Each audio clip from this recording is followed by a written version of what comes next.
welcome fishing fans to another edition of Randy and Steve's Outdoor Adventures. This is going to be the opening day of Trout podcast, and we're not out fishing opening day of Trout right now because of COVID-19.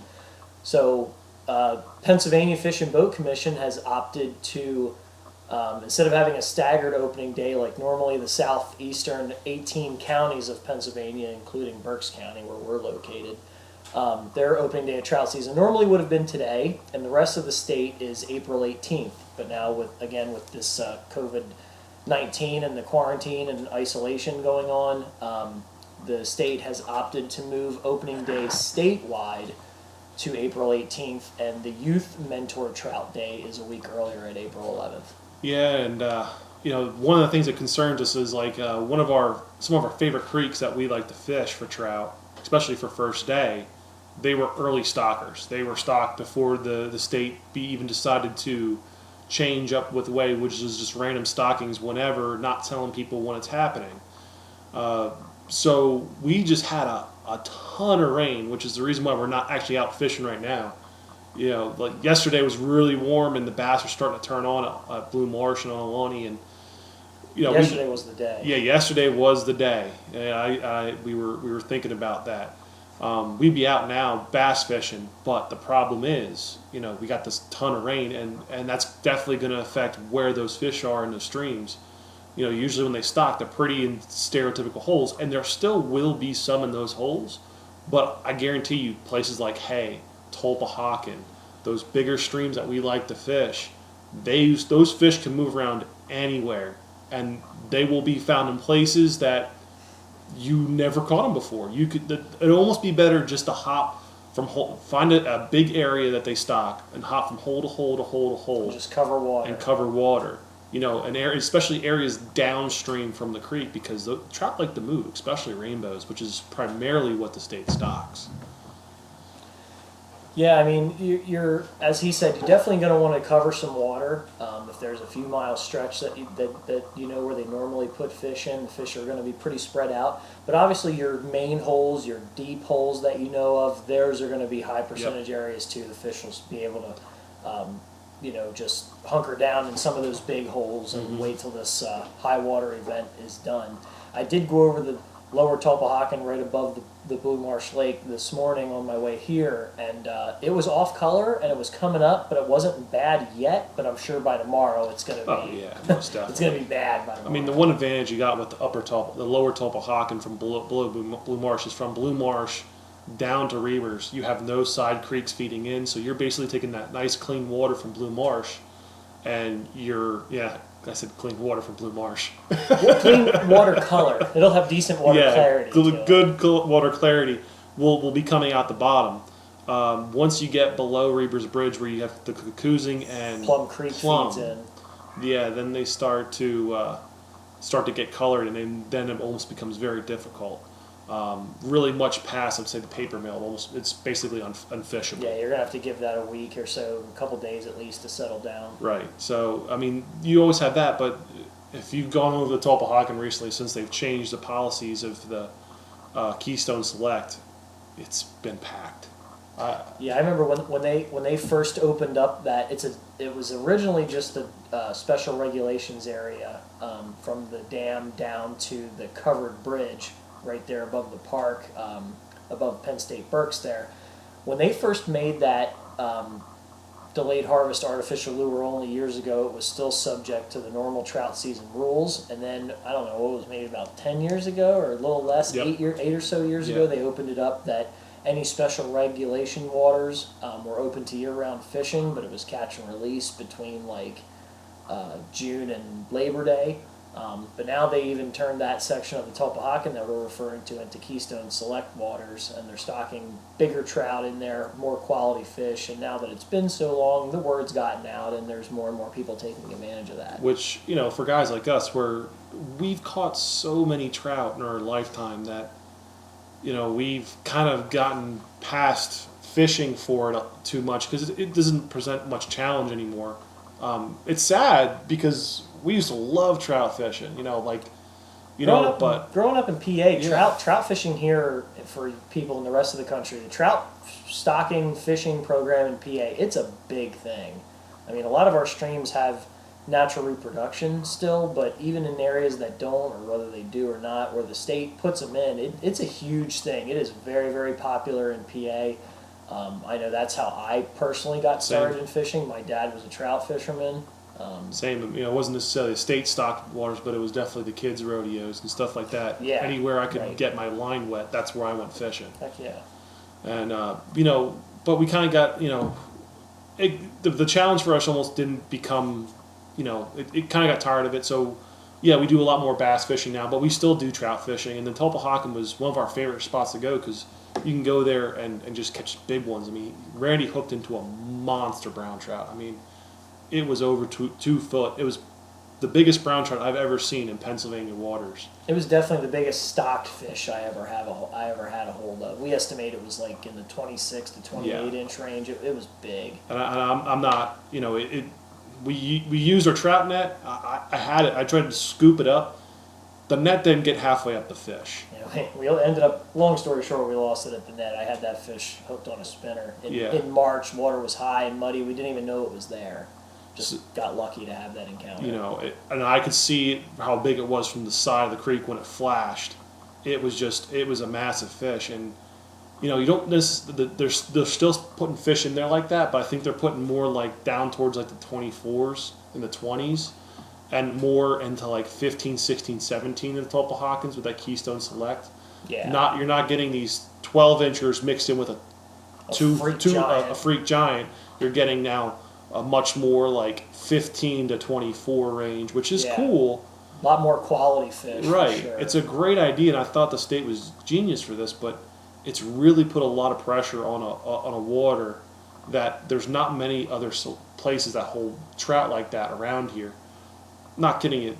I went over the Reber's Bridge, and I saw 10 dudes just fishing the bridge. It's a popular spot. And it's like, do I want to get involved with that? I don't. That's where anymore. Yeah. I'd rather just go on the boat, and even if there's not as many fish in front of me, I just like having my own space. But that's me. And to be honest with you, I mean, even the Salmon River, which gets pounded too. Depending on the time of year, you're still generally not shoulder to shoulder with people fishing for steelhead. You see guys, but it's over a big area, not all on top of each other, and that's the one problem. It's one thing to share a hole or share an area, but then it's another thing to be shoulder to shoulder with people. So the whole talk about shoulder to shoulder, that's where we're getting to on our top lures and top baits. Now you can call us a top 10 because we do have 10 lures and baits here, but we split it to top 5 lures and top 5 baits. When you're shoulder to shoulder with people, proverbial shoulder to shoulder, or just fishing pressured waters or areas where there is a lot of competition, a lot of other guys fishing, a lot of times it's just about showing those fish something different that they haven't seen before. I've seen 5 people standing around a hole throwing the same thing, but one guy's just working that particular lure or bait a different way, and he gets all the bites or the vast majority of the bites. A lot of times you just got to be different. Yeah, and it's funny too when we talk about being different too. Sometimes when you get these holes, like the one time I went to the North Kill, both of us, Randy caught in the 60s or 70s. I caught in like the high 50s. All brown trout that they stocked in North Kill. They put them in all the fish they were stocking in season. That was when the truck broke down. The truck broke down. They put them in 3 spots: up by the golf course, down by the metal bridge halfway down to Burnville, and then somewhere down below Burnville, between Burnville and the Blue. Yeah, we didn't even make it down there. We burned the whole day in 2 spots. Yeah, we did, and we just hammered them. But talk about something different. Everybody was struggling but us because we were throwing something different, and it was funny because the trout were actually following each other.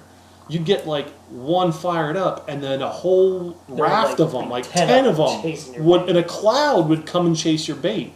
And it was almost like they were following each other more so than actually the bait. That's like, it was a competition thing more so than actually getting the bait. You could definitely see that schooling behavior. Yeah. If you could get one interested, you could get multiple ones interested. When the one bit, then you could get the other ones going. And that was kind of cool. But, that was another situation where it was, you had a schooling factor. Not only was it pressure, but it was a schooling factor as well, where you had to be different in order to get bit. And we just so happened to really nail it. Yeah, I think they had put those fish in the night before that time. Yeah. So what are our qualities for our baits? We're looking at this. We looked at just not plain old numbers. What catches the most? We looked at what catches the biggest. We looked at what is used the most, because there's some good baits out there, but everybody has them. So is it really that good of a choice when you're trying to be different? Around a crowd. Right, around a crowd. And then also, what catches the different species? Because what's cool about Pennsylvania is they stock brooks, browns, and rainbows. And then they also stock the goldens too, which is just a golden rainbow, but they almost act as a separate species themselves. They don't quite act like a rainbow. They're a little different. They're a little finicky. Yeah, they're a little bit higher strung. They're either really finicky or the first one's caught. Right. They either eat like a hog or they don't touch anything.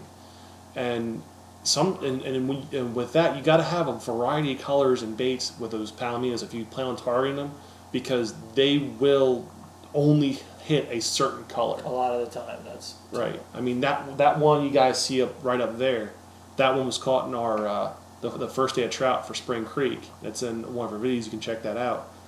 I threw the whole kitchen sink at it. It wouldn't touch anything. In fact, I even had it snagged because it ran through my line.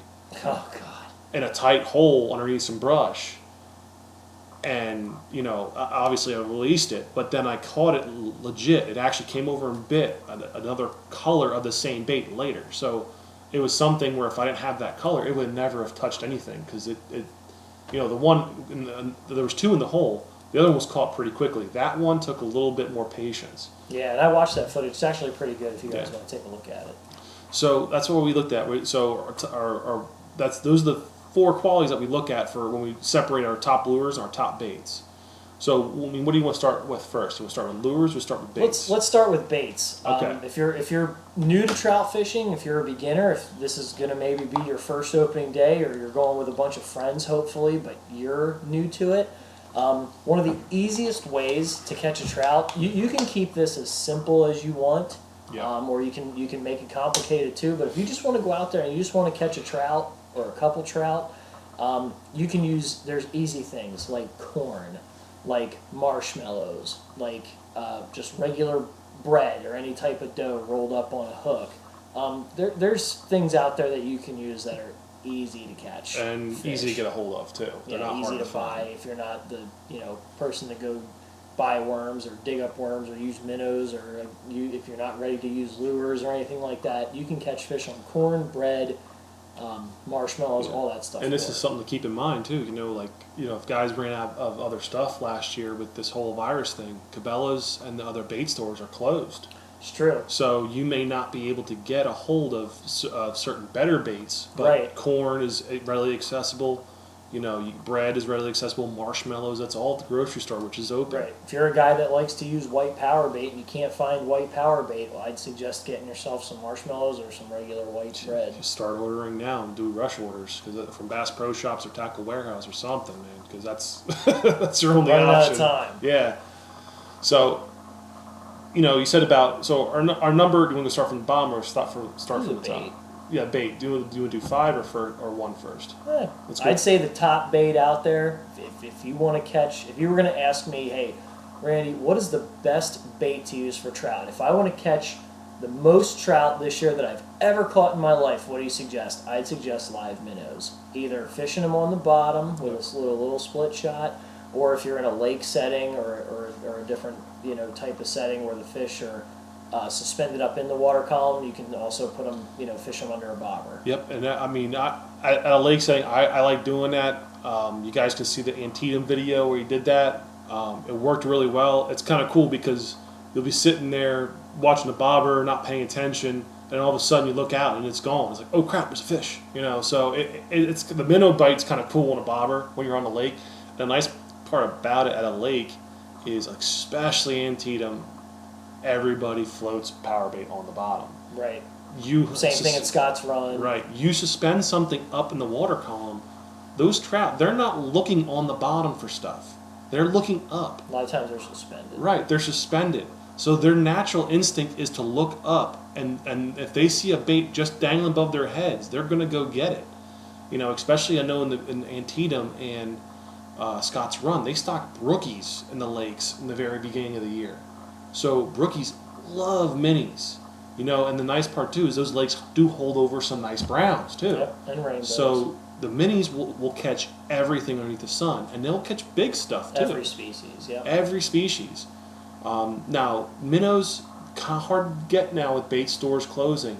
Yeah, you know. can buy them. You can catch your own. I know Right. when I was growing up, 10, 15 years ago, we used to always just catch our own in the little streams along the roads. And stuff. that's how I would suggest like seine netting or Yep, you know, that's minnow what we use, the trap. seine net. You need two guys, one to hold a seine net at the bottom, and you go up. You have the other guy go upstream, maybe 20, 25 yards from you, and just walk down through, and you just like make a little drive. Yeah, and if you get them in a minnow trap, they kind of take care of themselves. You can don't- do that, You too. can just put them in if you have a little access to a little creek A somewhere. little creek, little pond, you throw a minnow trap in. Right, you can. They'll just sit there and they'll eat the algae that's coming down the stream. So, you know, you got bait. You don't have to feed it. You don't have to take care of it. You don't have to refrigerate it. Just make sure it's in a spot where, you know, it's not going to dry up, in a spot where no one's going to be messing with it. So, but you know, minnows, you know, the ones that we always liked, you always called them the red stripers. Yeah, black-nosed dace Yeah. is the species of minnow. And in the springtime, the males will get like an orange to red stripe that runs down the side. Yeah, black-nosed dace. They specifically have like they have a real noticeable black stripe down the middle of them. They kind of look like an algae eater in your aquarium. Similar to almost like kind of like a chub. If you've Yeah. ever seen a creek chub, it's not really like shiners work, fathead minnows Yeah. work, but I've always had the best luck on the black-nosed dace. Yes. All right, so that's our number one for bait wise. Number two would be worms. Now, the nice part about worms is you can use anything underneath the sun. Worms you can go dig them out right now. I mean, it's raining outside. You can go outside and get some. Go collect Right a now is the bunch time. now. You know, you can get the red worms from any of the bait stores. I like using the red worms for trout because of the size of them. But even as a kid, I would take big night crawlers and just rip sections of them off, and that would work really well. I mean, there was times in worms like I'm not kidding you. I was a trout tournament for a little kid, and I was helping him out. He had problems casting. I would throw the bait out there. As soon as it hit the water, there was a fish on, and that was worms. It was just one after another. He had a great time. He ended up catching like a 14, a 15, a 16, I think a 17-inch brown trout. It was a really nice stringer of trout. And so worms are really good. And the nice part, again, is they catch all three species. Right. I would say favored more towards the brown, which are more difficult to catch anyways. I would agree. But they will catch rainbows, and they will catch brook trout as well. Sometimes it's hard to beat the real thing. Yeah, it really is. Especially in off-colored water. It seems like with worms, when you get that muddy water, the worms are, more of a readily, matching the hatch. Worms are getting in the streams because the water's high. They're falling into it, whatever. But worms seem to be a more natural thing when the water's high and muddy. Same thing with minnows. When the water's high, minnows also really works well too. Right. So you're talking about two different baits that are really universal and work well in high water as well as low water. Another bait that I would suggest, it's on my top 5 list after minnows and any type of worm, would be salmon eggs. In my opinion, salmon eggs are underrated. Yeah. You see some guys using them, but not as many as I think should be. Yeah. Over the years, I've done very well on egg imitations, and particularly salmon egg imitations. My favorite brand would have to be the Mike's brand. Favorite type of those would be called the shrimp egg. It's like a pink looking egg. It's fairly big. I think they're from king salmon. You can also catch them on the little egg clusters. I know guys that use little clusters of trout eggs. They work too. But my number one would have to be that pink Mike's shrimp egg. And then they also make a clear colored one that can be equally good in clear water.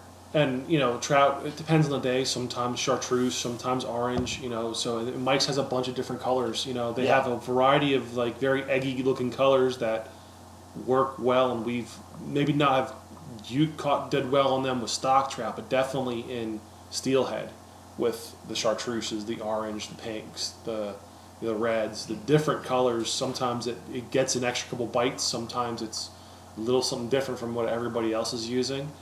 And like I said, it's something that's kind of underrated. Now, the one caveat to that is they don't really do well with browns and brooks as much as they do rainbows. The salmon eggs is mainly a rainbow trout deal, Right. or the golden rainbow, the palominos. They bite Yeah. salmon eggs pretty well, So- especially the pink ones. Yeah. So if you're at a place like the Tulpehocken, the Hay, any of the standard places around here that get rainbows and a lot of them, salmon egg is always an option. But if you're fishing, say, the Willow, or a place that's getting just browns, the salmon egg is probably not your best bet. Now, Right.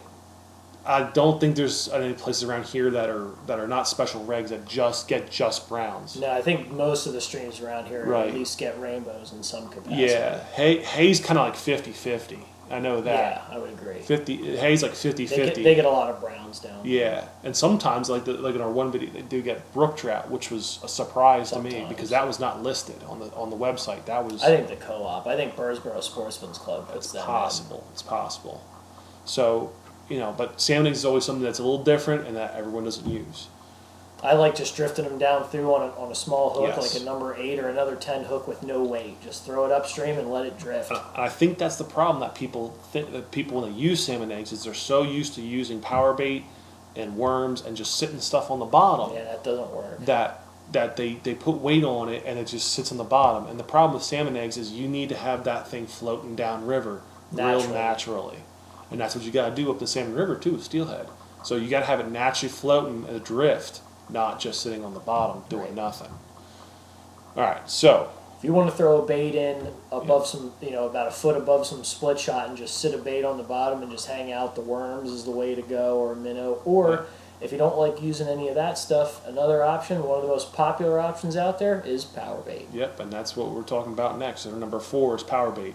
Now some of you guys are probably looking at us and like, Randy, Steve, come on, really guys? Number 4, power bait, dude, that's my go-to. Well, that's the problem. It's your go-to. It's a lot of people's go-to. It's a lot of people's go-to. You number one thing out there that is easily, readily accessible at every single store. Walmart. Heck, I think you might see it at Target. Dick's. Bass Pro. Cabela's. All the little bait Everywhere. shops. Thousands upon thousands of power bait containers. And we at Dick's Sporting Goods where we used to work, we would have boxes upon boxes and cases of it. And we'd put it out, and the crazy thing is, You'd sell it. it sells. It would be gone. It'd be gone by the bass season. Every color imaginable, combinations of colors, paste, nuggets, Yeah. you name it. It's just insane. I mean, I've seen red, white, and blue. Hot pink, Hot green pink. and mixtures, rainbow. I mean, they really started tie-dye, getting- hippie looking stuff. They really started getting crazy with it towards the end there. and it all works. Yeah. Some days, certain yeah. colors are better than others, but it And all works. I can't really nail down a color that really works well for me versus others. I mean, there was one I was confident in. It's hard to say. I would say the pale yellow for me was Me always personally, like, yeah, there's something to that pale yellow and to the white, yeah, for sure. yeah. Those two were always consistent. Chartreuse is another good Yeah, one. though. orange at times. Yeah, you just don't know. Which was weird because usually, power bait's not a brown trout bait, but I saw orange work well one day for brown trout, and they wouldn't touch anything else. I mean, so it's weird. I was fishing down one time down at French Creek, down at Warwick Park, where I Yeah. had you, and there was an old lady sitting on this rock where the stream made a bend, and she was fishing that pale yellow power bait. Yeah, I'd never seen it before. Brown trout, one after another. one after another. Brownies, See, one now, after another. I pissed off big browns enough with power bait that they would bite, but I wouldn't say it's sitting there. Normally, just, it's a rainbow. yeah, it's much thing, more rainbow. So the but brown trout on power bait is a little rarer than there is definitely something to that pale yellow and to the white. So Yeah. if you're just getting into it, I would definitely get one or both of those. especially if it's a colors. kid, because the nice part, like I was a kid, I would just go fish power bait because it's the only thing I knew and it was simple and easy to work Easy. with. Yep. You know, if you're a kid, if you're somebody who's just taking a 5-year-old out there, it's great to have, honestly. Yep.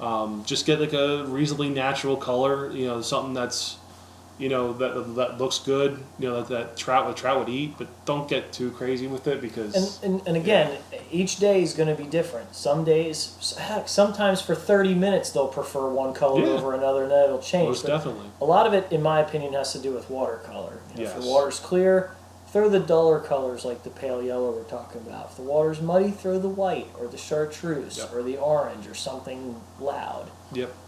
And so, you know, like as far as power bait, and I've seen people even like mold them into like little worms, which is kind of cool. Mm-hmm. And I've seen that more so than so I've seen that work. Something The like shape, the shape, just a different shape to it instead of just the standard rolling of a ball. So I mean, again, that's something that works. I mean, rainbows love it. You know, the big pallies will eat it. Browns occasionally, but they'll kind of stay away from it. More like the salmon egg. You know, it's more of a rainbow deal. But there's been times also when brook trout nail the power bait too. Oh yeah, absolutely. You know, so it's Especially something. the white. It's something. If you're starting out, it's definitely something to have on you. But you know, if you're trying to be different, that's why it's low on our list. Not that it doesn't catch fish, just that it's so overused and everybody has it. And the key to being with rainbow, the key to trout fishing is to just be different. Agreed. So to recap, our top five baits we suggest for trout fishing: live minnows, in my opinion, if you want to catch numbers. Worms, again, multiple different kinds of worms. You have regular old yard worms you can dig up in your own yard or grab them when you're driving down the street. Night crawlers. With the lockdown, that's the easiest probably to get. Just Probably go right dig in now. your yard, you know. Night crawlers, red worms, mealworms, wax worms, butter worms. They're a little bit more of a grub type of thing than a worm, but they would be our top five suggestions right there. Yeah. Do you want to talk about some of your favorite lures aside from baits? Oh, last one we didn't talk about. We missed one. Corn.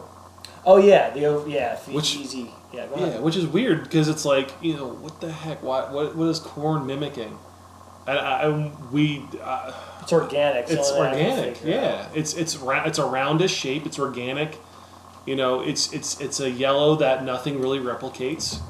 You know, I don't know why, but you know, some days it does definitely work and catches a lot of fish. And not just trout, carp, love corn, catfish, trout, bluegills, You sunnies, a lot of fish will eat. You want to have fun? Go down to the Topolhocken or something with the place that has big carp and throw some corn out there and hook into it and hang on. I mean, I've seen guys with 6 and 4 pound tests in trout season hook into some of these carps and it's like a 10, 15, 20 minute battle. You can't even stop. And they can't stop them just because their size and their weight and their power. So, but yeah, corn works well too. I mean, I've caught again brookies, browns, and rainbows on it. So that's a universal. It just doesn't seem to work as consistently as the others, which is kind of why it's low on our list as far as our top 5 goes. But it is an option. But it is an option, and again, it's an easily, readily accessible one right now too, if there's corn on the shelves. We were there today. There was today. There was today. Yeah. Just people, just calm down. It's be smart. All right. So we're top 5 baits. So now we're going to go into our top 5 lures. All right. Do you want to work from the bottom up on this or the bottom down? Sure. All right. One of the top 5 lures that I've either personally caught a lot of fish on or seen a lot of fish caught on are flies. Yeah. And that can either be from fly fishermen. I do a little bit of fly fishing. There's a time and place for it, but not even necessarily whether you're fly fishing or not. I've seen a lot of people just use a fly to match the hatch in a certain stream or maybe a certain geographical area in a certain time of year. I know with our local Topolhocken stream in the fall, it's a trico bite and a caddis bite. Matching the hatch flies will allow you to imitate a variety of different trout forages. I've used egg flies on different places when they're on an egg bite and tore them up. Little San Juan worms, like little worm imitations you can fish on the fly too. Muddler minnows, minnow imitations, all the terrestrials. You can do so many different things with a fly if you're a little bit more advanced, and you can make them yourself. And there's a certain, if there's a certain type of thing in a particular stream that you want to imitate. Flies sometimes can work better than anything else. Yes, and the reason why again it's number 5 and not higher because some guys again will look at us like we're crazy, but we're looking at a couple different things here, like we said, numbers, size, different species, and the amount of pressure, just the amount of different, pressure, just right? to use something different. Use something different, and the flies kind of fits all those qualities. But something that kind of like a fifth option we didn't talk about was ease of use. Flies, casting a fly rod isn't necessarily the easiest thing in the world. Right. So somebody who's just trying to have fun, going learning, maybe wants to learn a fly rod, it's going to take a few years to get really good at using flies, or just fly casting in general. Now, the guys who've been doing it for years, I can tell you right now, fly guys will put flies number 1 every time, and they won't talk about anything else, because that's like an obsession with some guys. We know Henry Ramsey, who does a lot of fly tying with TCO and has written books.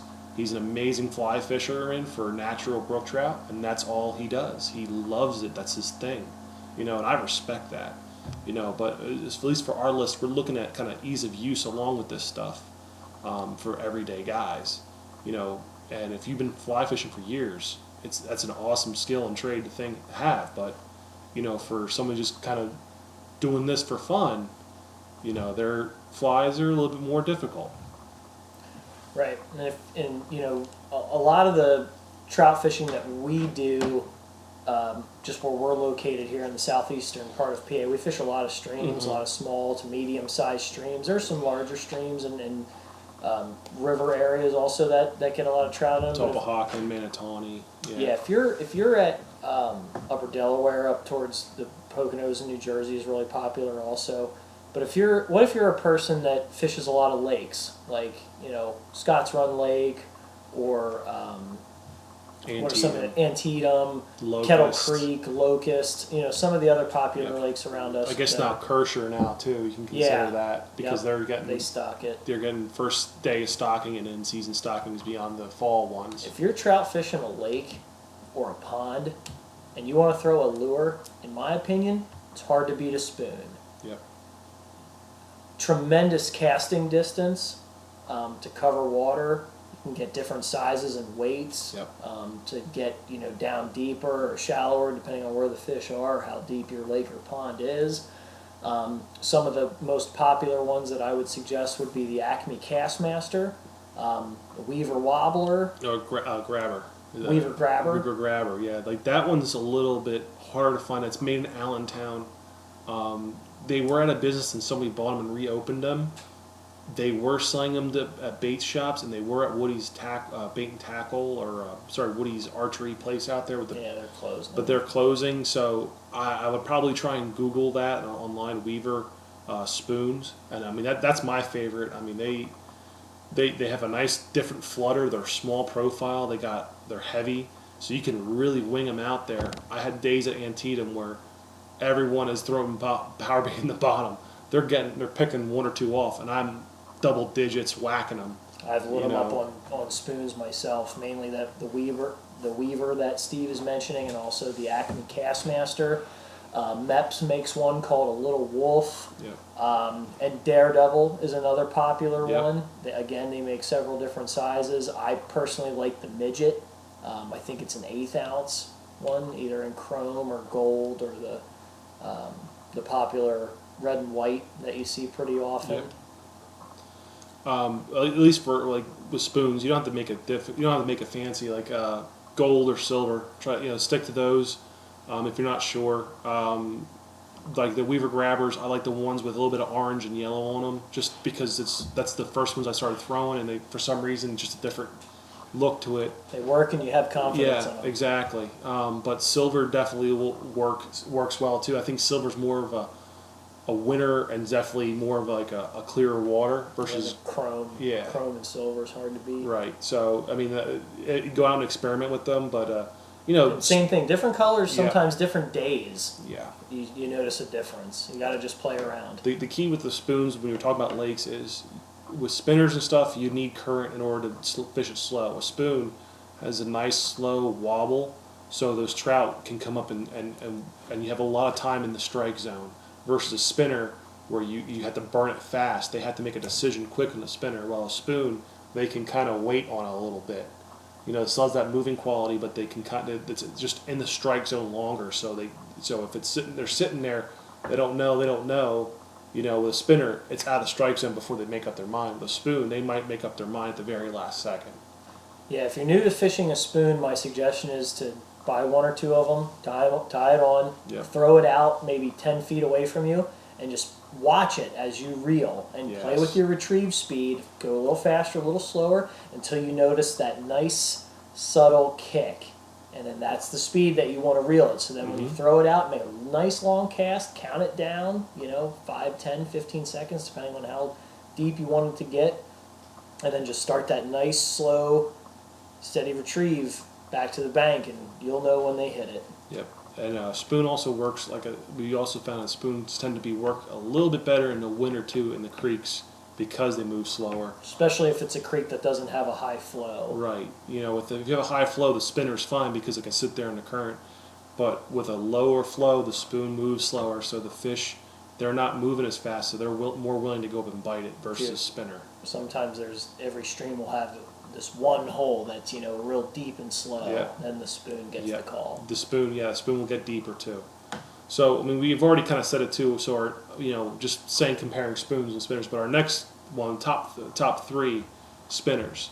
Now spinners, when we were Inline spinners. inline to be spinners, particular. yeah, Not a spinner bait like you'd use Yeah. for bass fishing, Yes, no, but just no. an inline spinner. I'm pretty sure.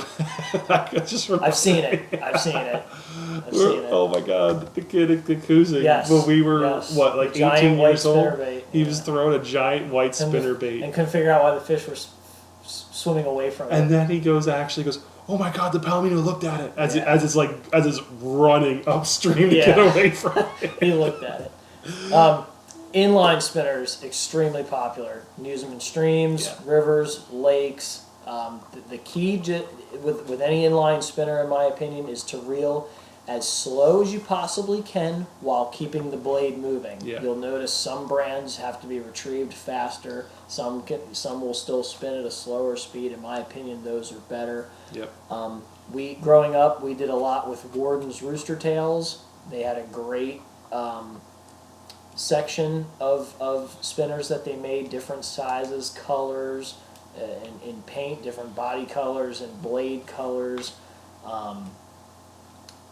Warden's Rooster Tail, Panther Martin is another popular Yep, one. that's the one I like throwing. Meps, Yeah. another popular one. The number 1 and number 0 Aglias or Yep. Aglias, depending on how you pronounce it. And one of the ones that I found recently, very, very difficult to find, at least if you live in our area, but they work better than any other inline spinner I've ever seen on the market, and that would have to be the CP Swing. Mhm. Hard to find in small sizes and hard to find, period. But that particular spinner will spin at the slowest retrieve speed. You can reel that spinner slower. The CP Swing, you can retrieve that slower than any other one on the market, and it will still spin. That one Yeah. gets bit, I think, better than any other Yeah, one. especially when you have to be in the strike zone for a long time with a spinner. Or when they're like really lethargic. Right, or you're in a low flow creek, something I'm thinking of is like Stony Creek down in Norristown. Yeah. With our trout tournament videos, you can see a lot of those holes down there are not fast flowing holes. The point where it's it's not almost a very deep. standstill. Yeah.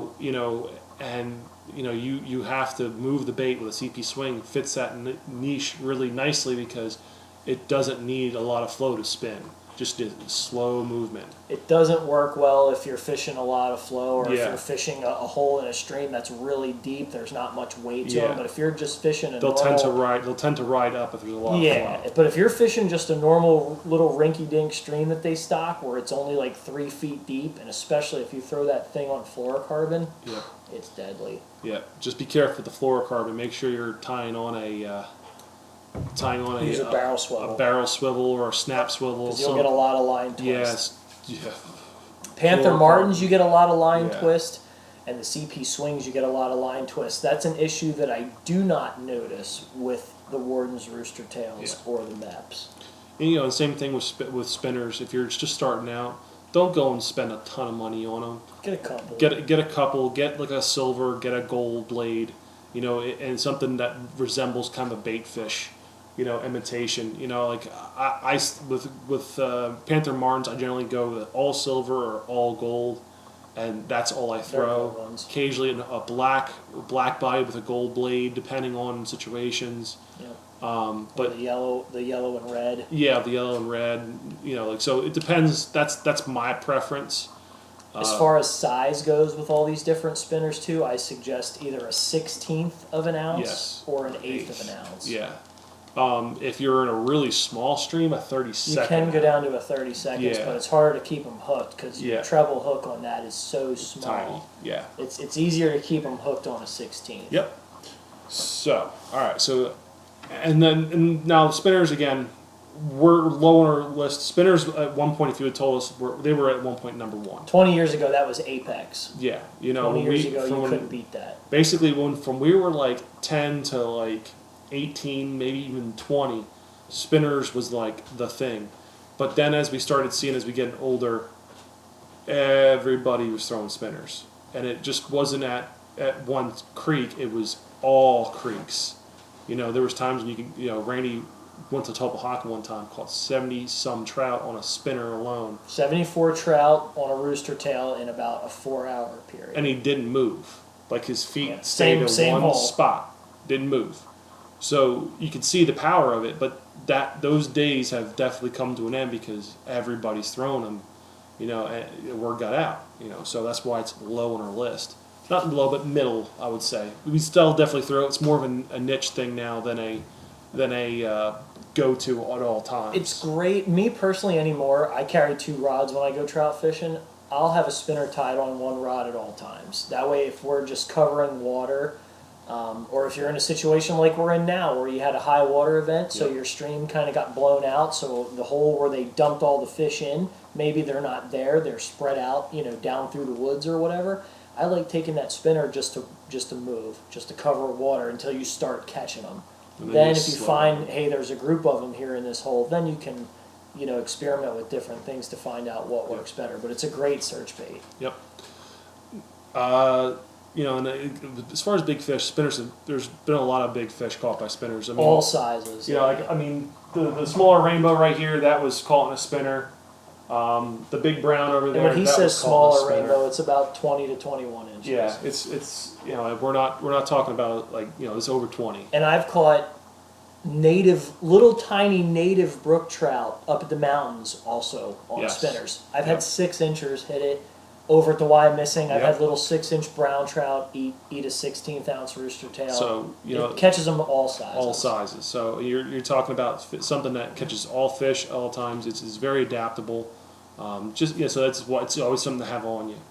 Our next one, and this is particularly my favorite because it's just how good it works, and it works all times of the year. Is the pink power worm.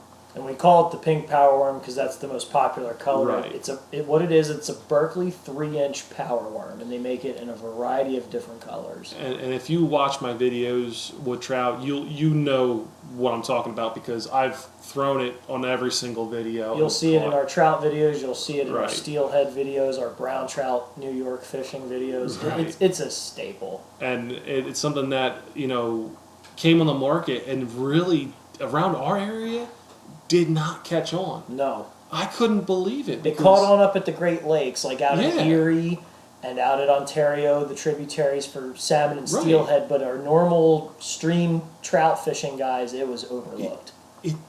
I'll be honest, the first time I started seeing people throwing trout worms was at the Norristown Trout Tournament last year. And I couldn't believe it because of how many fish I have caught on that. I mean, and I'm not talking about just small fish, I'm talking about big rainbows. You can see the two videos, the big rainbow here that has the nice pink stripe, that was called the pink power worm. That fish was hooked earlier in the day, got off. People were throwing at everything in the book. It was low water conditions. It was like it was middle of the day, bad situation to be catching fish. And I float that pink power worm right in front of it, and it just comes over and grabs it. And everyone couldn't believe it, because they were throwing everything at that fish, and it took that pink power worm for it to grab. The palomino up there, that was caught on on the cheese color power worm. Now I do switch up between 3 different colors. I got pink, pink, cheese, and white. Those are the 3 I stick with. There are other colors. I've caught everything in red. I've caught orange. I've caught blue. I've caught orange peel. I've basically gone through the whole color spectrum, and I've caught them on almost every single color. Berkeley makes good stuff. Right. They make a ton of different colors. But I mean, there's too many to mention. Yeah, and I've been fishing these for years, so the best color is definitely pink. Close second is the cheese, especially when you're dealing with brown trout and brook trout. More natural than the hot pink. The And- hot pinks, again, that color in general, rainbows and palominos, Yes. hot pink's hard to beat. Yes, and white for all 3 species a little bit. That's more of like a high water thing though for me. The water's murky. Yeah, the water's murky. I'll use white to kind of so they can see it. But I stick to those 3, and that's what generally gets the majority of my bites. Now I wacky hook it. That's how I do it. I've seen other guys thread it through. I mean, I just particularly wacky hook it. You can thread it, you can Texas rig it.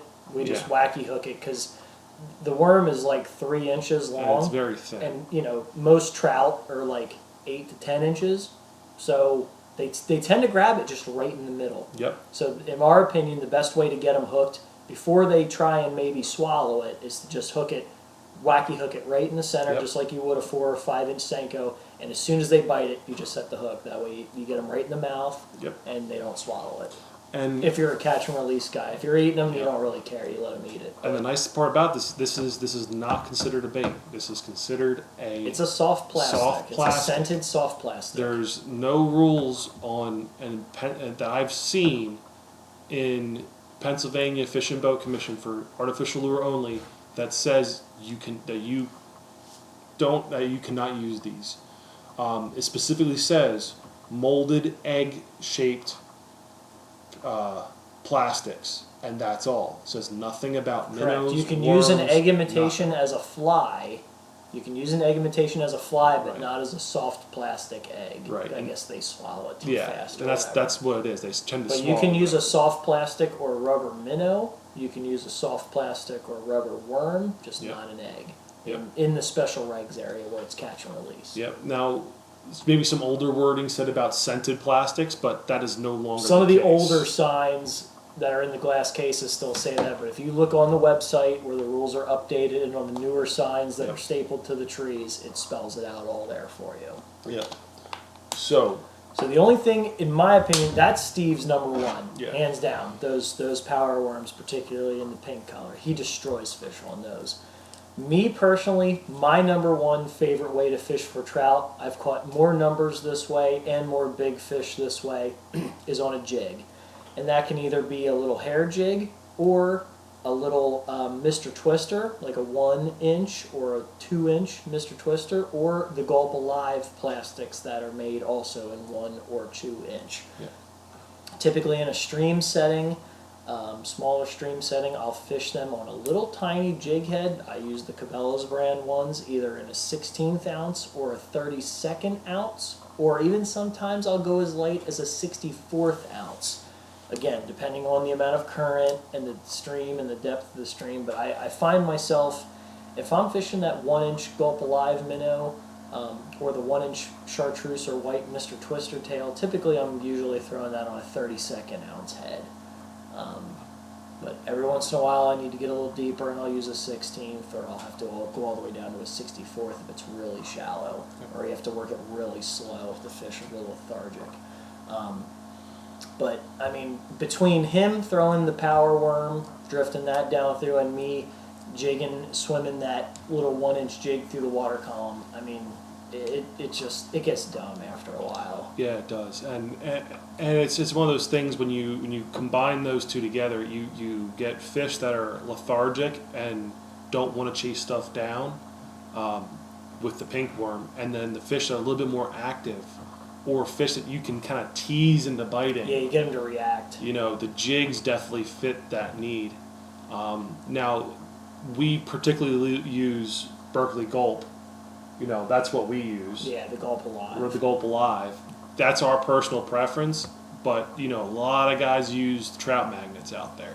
The nice part about... Same idea. Right. The nice part about the jigs is that you can use a couple different things. Like, you can even use 1-inch Mr. Twisters. You know, something like that. You know, I've done well with 1-inch Mr. Twisters in white. You've done well with, like, a chartreuse color. Chartreuse, white, and pink. Right. So those are all... White for brook trout, pink for rainbows and palominas, and chartreuse for rainbows and browns. Yeah. So those are awesome selections there that kind of a little bit more wider variety than just trout magnets, because I know a lot of guys use trout magnets. We don't really use them because the amount of use that they are getting, and personally, I think there's better options out there with Gulp Alive. The one thing that I like about the trout magnet is, again, they make it in 1,000 different colors. Yes. So if there's a particular color that they're hitting on that maybe you can't get in the Mr. Twister or in the Berkeley Gulp, then I will go the trout magnet route just to have that color. Yeah. So, I mean, that, again, and jigs will catch all colors. I mean, they're all sizes, and everything, types. all types. They'll catch natives, they'll catch browns, they'll catch rainbows, they'll catch brookies.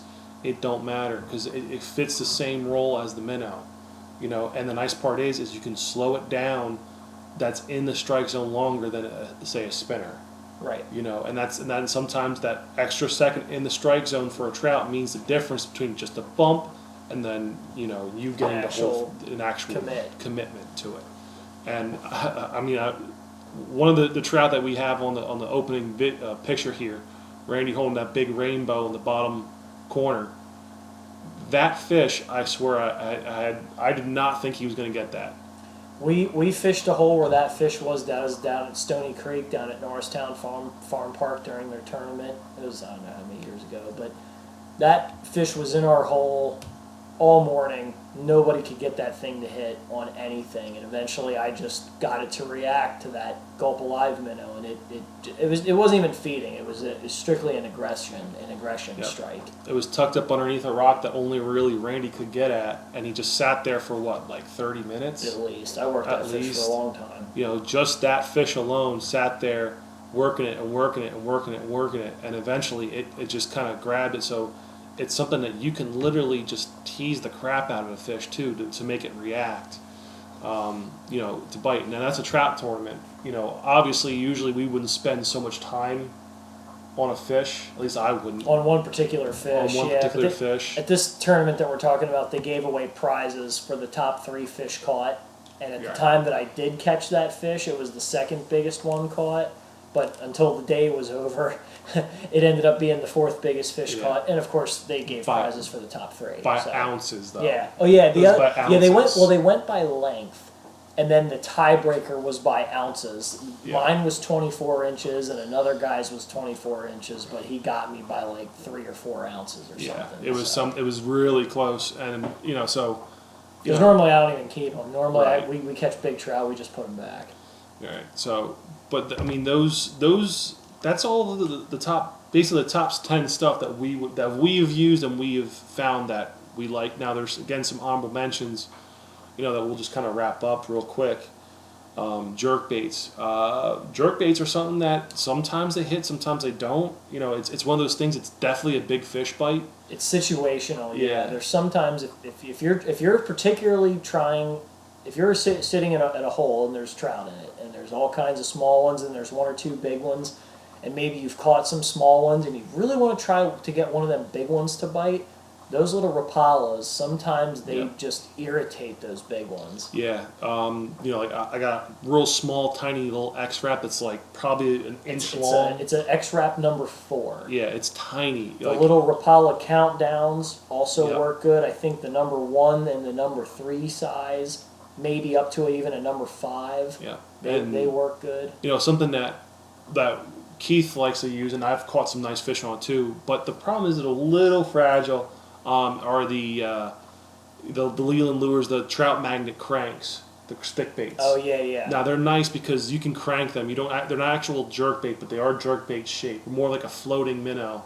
Yeah, more like a Rapala floating minnow. Right, but the way they roll, something with the trout, they love that roll. It triggers them, and it's not like any other roll I've seen. So it's worth spending a couple bucks and then just.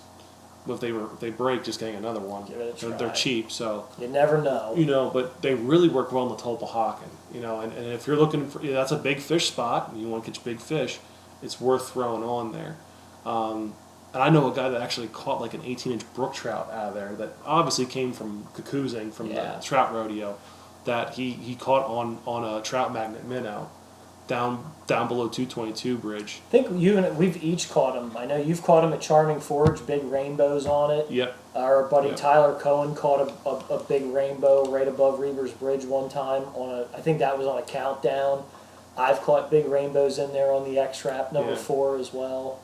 So if trout's your deal and you really want to experiment, and do different things, try a jerkbait. Just typical minnow pattern or. A small one. Yeah, small Again, one. If you're looking at an X-Wrap, that's what we use. It's a number 4. Or if you're looking to get a territorial bite going, because trout can get territorial at times, get a rainbow or a brown trout or brook trout color, something that's going to get a reaction of them kind of competing with each other. Yeah, and the countdowns, I've had a lot of success on the rainbow trout. Yeah. And some other honorable mentions, like Brady kind of lumped them with worms, but because they are considered technically worms. Mealies, waxworms. Yeah, even though they're more of a grub. But they're more of a grub, but they have worms to them. And then we also have butterworms. I personally prefer butterworms. I think the butterworm is one of the best ones. Yeah. I think the fact that they're soft, a little bigger. Those trout look at them things like we look at a shrimp cocktail. Oh, it's just, and then they'll catch the whole gambit. Again, the reason why we don't have it higher is just trying to get it. They're right. Butterworms can be hard to find. Yeah. Butterworms specifically can get better off, I would say, at your smaller bait shops, yes. not so much your big box yes. stores. Turkey Hill occasionally have them if they're lucky. if you get gas lucky. stations. Gas stations. Yeah. But stuff like that that we've used in the past, and they'll catch all the whole gambit too. So, I mean. That's pretty much all the baits. That's what's coming up. Yeah, that's what's coming up. We're in quarantine right now. Yeah. Like I said, today was supposed to be opening day of trout for the southeastern 18 counties in PA. But again, with this social distancing that we have going on right now to stop the spread of this COVID-19, the state has done away with the regional opening day, and now we're doing the entire state. The season's going to open up on the 18th of April, and the Youth Mentor Trout Day is going to be a week ahead of time at April 11th. So if you get an opportunity, take a kid fishing. Yep. Get them hooked. Yep. No pun intended. Yeah, trout fishing is what got us hooked, and what got us started. Now look at all the stuff we fish for. I have a competitive streak from just as who I am as far as being an athlete with sports, and something that always baffles me is, like with this Youth Mentor Trout Day, they did it to get the kids interested, and that's awesome. But what drove me as a kid was I always wanted to be that guy at the creek that was catching more fish than everybody else, and and that drove me to see these older guys whipping up on them, and I'm sitting there not doing anything to learn and really drive myself. What am to I get doing these. wrong? What am I doing wrong? And that I think that's something that we need to get the kids to, give them a little bit to get them interested, but then try and get them to learn a little bit and get them interested and fired up in it, and make it kind of a competition, because that's what drives people to get better. Friendly competition. Yeah. It's a way of life. It's a way if stuff hits the fan, you can eat. Fishing's a survival skill. Yep. It can be fun. Group of people. I know I never got involved with like a lot of bad habits, like criminal activity or drugs or anything like that. Every waking moment that I wasn't in school, we've moved fish, but yeah, any waking moment that I wasn't in school or working, man, I want to be fishing.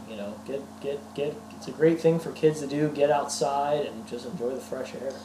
So we're gonna wrap things up here, and if you like what you see, please like, subscribe, and share. And check out our other trout videos. Right. There's several of them on our page here, and you guys got 2 more weeks, or no, I lie, 3 more weeks. Right. And then cabin fever will come to an end. You all can get out and hit on some trout. Yep. And keep on fishing.